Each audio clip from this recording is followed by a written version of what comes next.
morning. And I hope you're well. I'm doing well. What do you make of this step by the president? He says typically he would have done this in private, but he's decided to go public just to send the message clearly to his appointees. Good step? Yeah, it's a good step. It's a good step and a good example as a leader. He has done very well.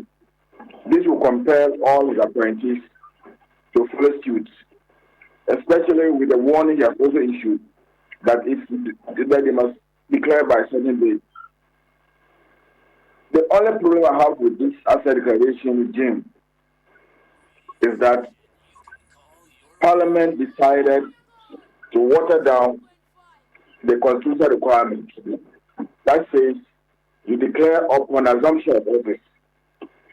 Parliament brought it to six months upon assumption of office, which means that you have 6 clear months to illegally acquire wealth and declare them as your properties. And that is a weakness in the Act. We have called for an amendment. I hope it will be in the Public Officers Code of Conduct bill.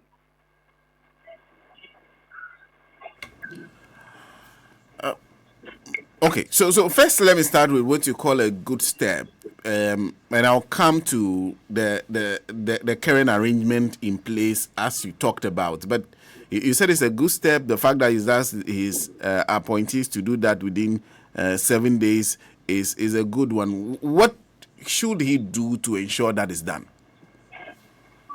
Well, he can ask the Auditor General to submit a list of those that have declared to him for his office, for him to be sure that they have done. But again, it's still not adequate, because if you just submit a sealed envelope claiming that it's your asset declaration, nobody knows what is inside. And you see, there was a case in one East African country where, is it a minister or a member of parliament, declared a house which he did not yet own, on the assumption that within the 4 years of his tenure, he was able to acquire a house. And once it was sealed, nobody could verify that and query him on it. So that's the other aspect that we have been fighting for: verification. And the next step, in fact, you cannot verify without transparency or publication. So first you have to publish the declarations. I personally asked the past President Nana Akufo-Addo, about this asset declaration. He said, he has declared this. There's not much in it. But he's working with people who are not happy if he makes it public. That's unfortunate coming from the president. It has happened in other countries. You are the head, the appointed authority, and your appointees cannot dictate to you what you should do. So those are the other two steps that any person that has declared his or her assets should take. Allow the publication and then the verification.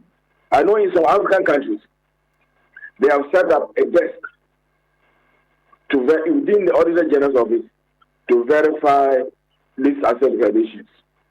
So it's not just enough to have a list of people who have declared, but to also know what they have declared and to be sure that what they have declared is genuine and accurate. That will make the assets regime a corruption fighting tool, adequate tool. So for you, we must know what is in there. Yes. They are public officers, and they said some place the name is called Public Officers Asset Disclosure. So you cannot disclose something by putting a sealed envelope and handing it to the Auditor General and being issued a receipt saying, "No, this to indicate that you have issued, you have declared your assets." That's no disclosure. In fact, the Auditor General also complained about that yesterday, that what he gets, he doesn't have the capacity to cross-check whether or not it is everything that the I, person that has been declared. I don't know whether it is capacity in terms of staff or the mandate. You see, the parliamentarians, when we met the parliamentarians at the workshop in Minho, they claim that the Constitution doesn't authorize the Auditor General to verify, which I don't agree with. The Constitution says the Auditor General must put in place measures to make the article operational. So if verification or even publication makes the disclosure operational, the Auditor General has the implied power to do that.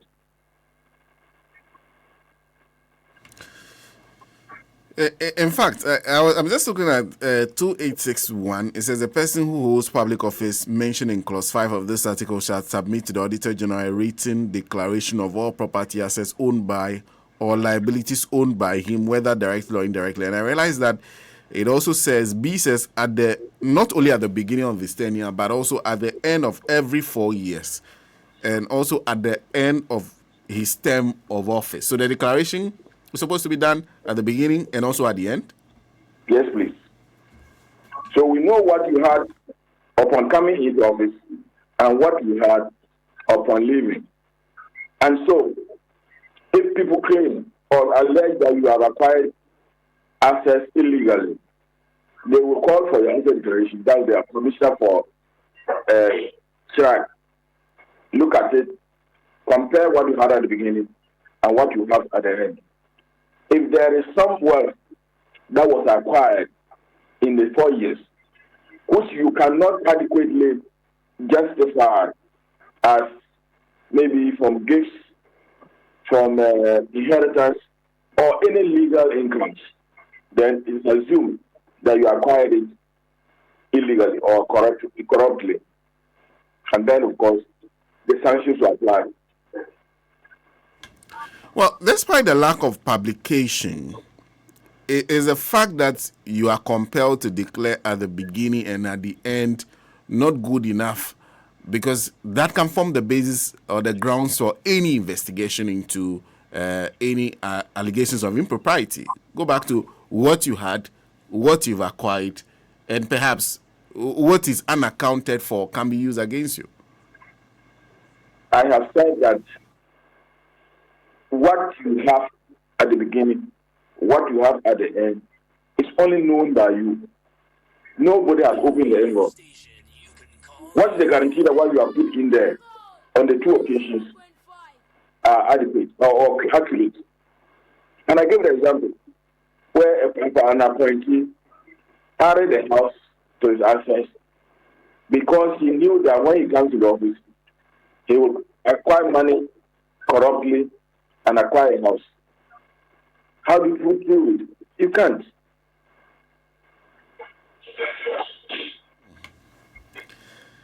Interesting. So that for you, the transparency is key. Yes. And we know from in advanced countries, they publish their assets. Some of the MPs talk about, see, if you do that, you'll be exposed to thieves, armed robbers. Armed robbers know the cars you drive. They know the houses you live in. They know the hotels and restaurants you patronize. They know the suits you wear, very high quality suits, gold watches. I mean, it's not, if you're a rich man, you see, you cannot hide riches. So those excuses do not hold water.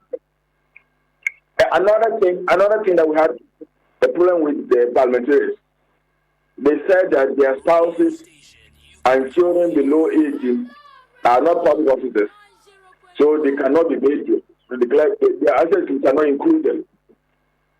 When the Constitution says directly or indirectly, what does it mean? Doesn't it include those people? Or if the Auditor General thinks that That is the best way to get things properly, the operational. What prevents Auditor General from saying that? They shut down the LI that we sent. And so the Auditor General also relaxed. There was no point getting an LI without those three things: just verification, publication, and then inclusion of the spouse and the children of minor age. And you and I know that there are children that are less than 5 years or about 5 years that own houses in their names. It's not realistic. Who would have helped them to acquire those assets in their names? Is it not a way of hiding illegal money, illegal wealth? So why would we insist that it should include assets of those children? For a minute, I wanted to understand exactly what is declared, because I am looking at the law and I realize it's also talking about not only assets but your liability. So, for example, if I walk into office and I own, let's say, quick loan, 2,000 Ghana, is that supposed to be part of the things I declare? Yeah, it's a liability because you are going to pay. You can now ask a friend or a business person to go and pay off that loan for you because you promised him or her a job or a contract. So it's a liability that you should declare. Because at the end of the day, at the end of your 4-year term, that debt will no longer be there. So it's to your credit. And it will be interesting in knowing how you declared that debt. See.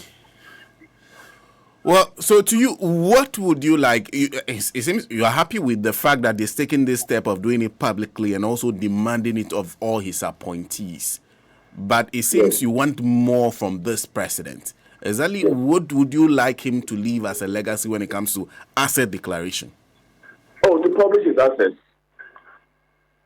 And to actually sanction, in fact, remove ministers or appointees that refuse to declare.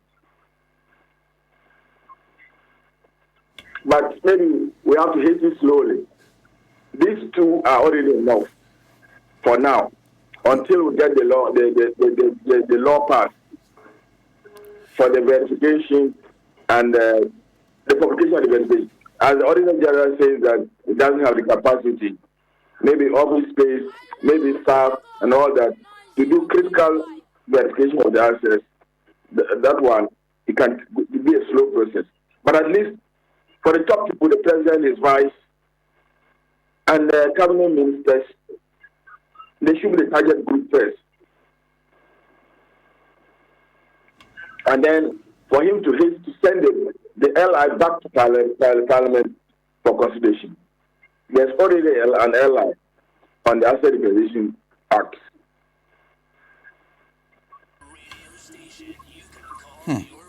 What do you make of the 31st March deadline that is given to his appointees? I have already said that the Constitution says upon assumption of office. And that the 6 months only came in during the transition period in 1992 to cater for people that were coming into office for the first time. But after that, it should be upon assumption of office. So even the 31st is a concession, which is not necessary. Like, for example, the president won the elections, he and the vice, December 7th. The ministers probably did not know that they were appointed ministers. But the president won, parliamentarians won, from December 7th to January 7th. What prevented them from declaring from preparing the assets for declaration? It is possible.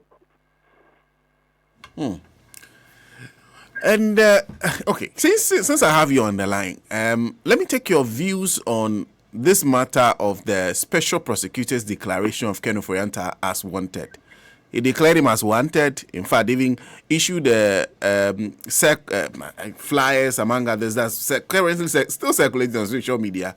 And then yesterday communicated that he's taking him off the list because they have an agreement as to when Mr. Ofori-Atta should appear. What do you make of the handling of the whole thing You see, the key word in the doctor's letter was indefinitely. That was not convincing to the special prosecutor. How can you say the man is outside for so long and is not? You cannot tell when you come back. No timelines. The doctor should be able to say something more convincing. And so the special prosecutor, I believe, had no choice than to make that declaration.